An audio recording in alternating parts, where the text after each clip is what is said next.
Let's talk about Kontakt 8. My name is John Meyer. Why should you listen to me talk about whether or not you should upgrade to Kontakt 8 or buy it? I've been a Kontakt user since 3 or 4, and I also own a sample library company called Somerville Sounds. How cool is that?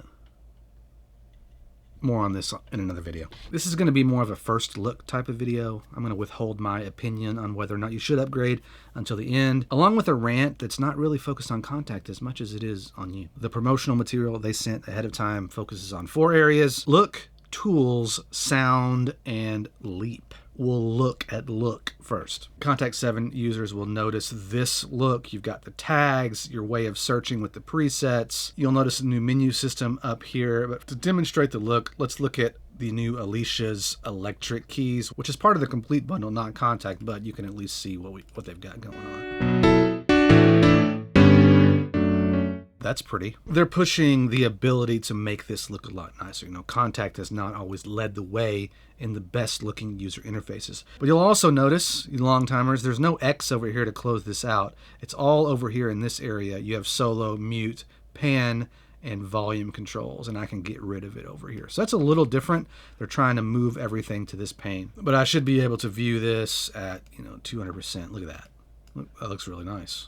And I can get it back down to 100. For the developers out there, there's a new framework. These are words that I kind of understand. An optimized syntax, much easier and faster than KSP for UI. Vector-based, scalable, supports custom fonts. The big part and the thing that's most interesting to me is the tools section. I mentioned Somerville Sounds. We're going to show you some Somerville Sounds. Let's load up Escavon Toolkit. Let's go to the tools section. Right now, you can select the product. You've got chords and phrases. There's also a lot of room here for more tools, and I'm sure there are far more to come. I'll talk more about this at the end. But as a media composer and also someone who owns a production music library, when I see chords and presets, for one, I hear that MIDI pack commercial, but I also start to think, oh, what are we doing? What are we doing? This video is not about bigger picture conversations about what should composers use, what should they not use. Some of you are just out to have fun and make music quickly in your spare time. You can have all the tools in the world and sound like anybody you want immediately, so go for it. But if you're trying to make a living in this world, you get into these gray areas where pre-recorded material or pre-recorded MIDI files or whatever can lead you down a path you might not want to go, but we'll talk more about that later. Let's start out with chords. There's a long list. You can preview chords. So what we have here is the instrument loaded up, and then we have this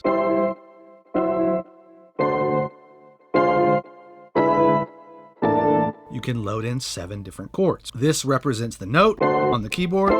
I should have put my top-down camera here, but kind of the point of this is you don't have to see my hands doing all this. It does it for you. I'm holding down one note, a C, D, E, F, G, A, B, and C. I can randomize the chord progression. Well, I can get creative and jump around.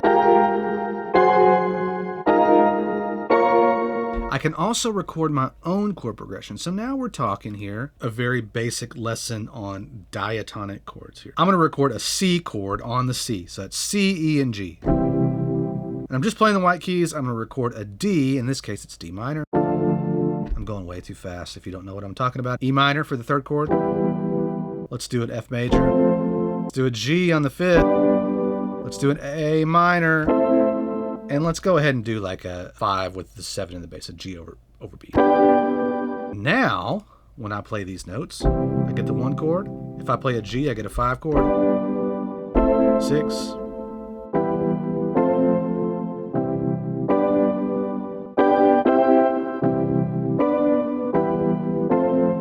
That's kind of interesting to me. I can go up an octave. It's actually spread out over multiple octaves already.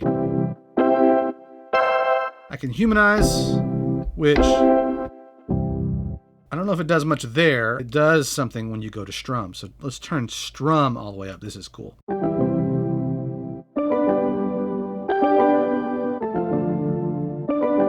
I can select the parameters I want to humanize. I can skip notes. I can make some notes super loud. I can make some notes off.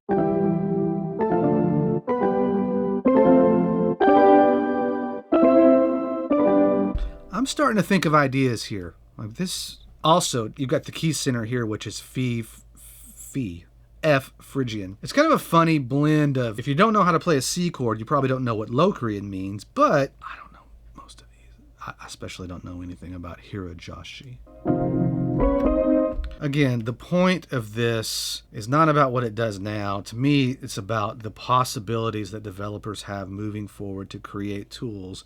And as soon as really creative people, the people at Native Instruments are creative, but as soon as third-party developers get involved in this, I'm not in Pro Tools, but you can take these chords and then drag them into the DAW. Let's move fast. We're going to go to another tool here, the phrases. This one, I'm not so sure about.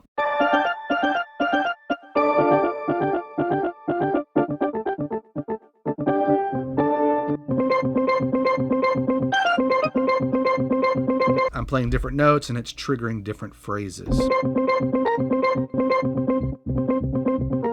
Mess with the tempo, swing. I can rotate it. I can invert it. That's cool. For me personally, you start getting into repetitive patterns that are more memorable, melodies, and I get a little nervous about these type of tools. I can imagine though in electronic settings where you could do some pretty cool arpeggiations. Personally, I'm going to want to do them myself, but just two tools at the moment. Keep an eye out for this in the future. Leap is where we get interesting. What does this remind you of visually?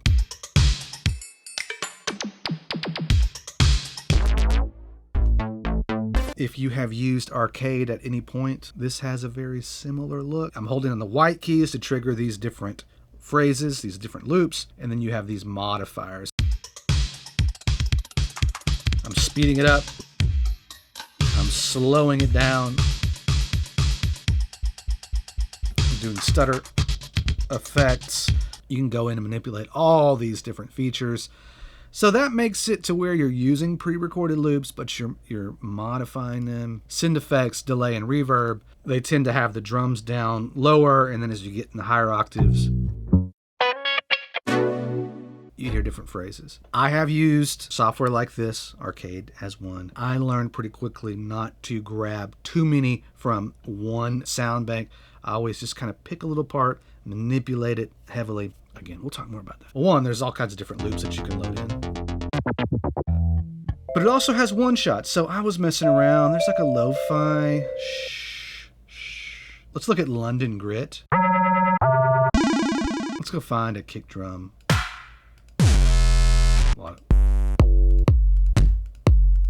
Okay, let's say we like this one. We can load it in here. Let's go search for a snare. More of a clap, but... And then you can have these loop or not loop or hold, latch, change start times. Yeah, I can change the start time. I like that. I might use that. They also have a new instrument called Conflux.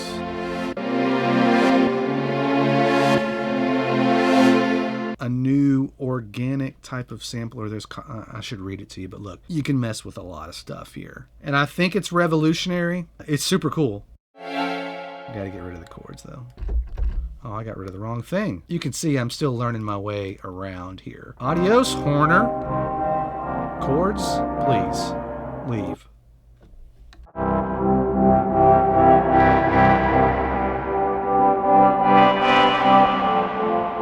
Sounds very... If you've been using Kontakt for a while, you're going to stumble around the user interface. Fortunately, you can go to classic view. It moved my Somerville Sounds down. We got to fix that. Hey, quick commercial for Somerville Sounds. Here's mallet drums. Here's soft drums. And then we've got a nice little piano. Does a lot of crazy stuff.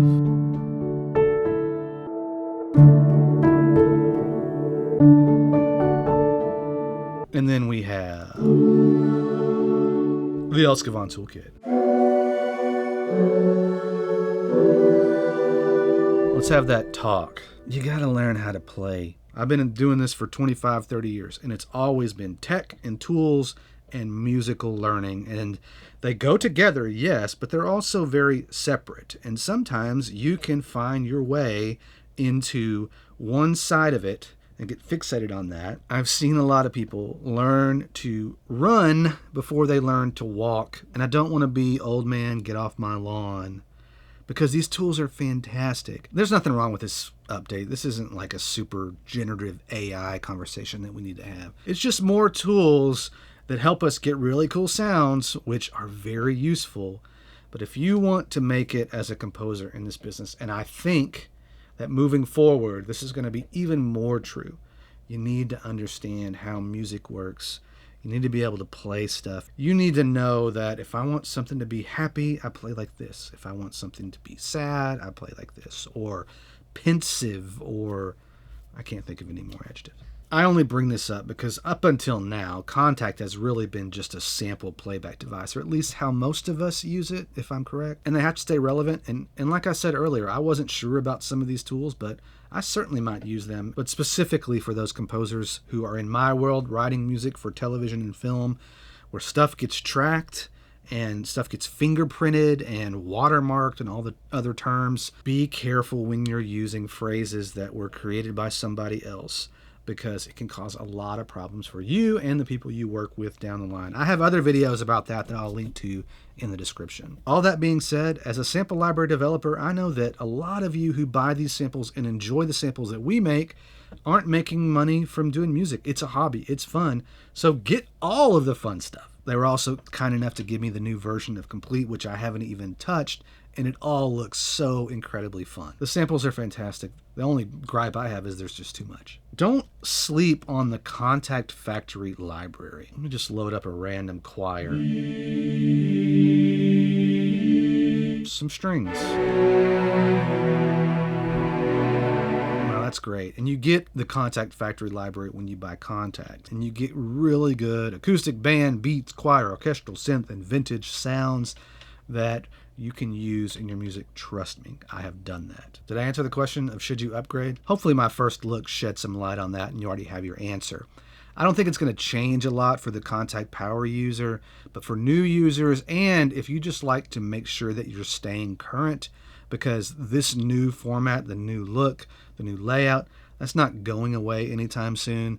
So you probably want to go ahead and do the upgrade. A lot of you have very strong opinions on Kontakt, and I get it. The good news is they're still developing it and they're still adding new features. My camera's dying. If you found this helpful, watch this video about something related to it. Talk soon.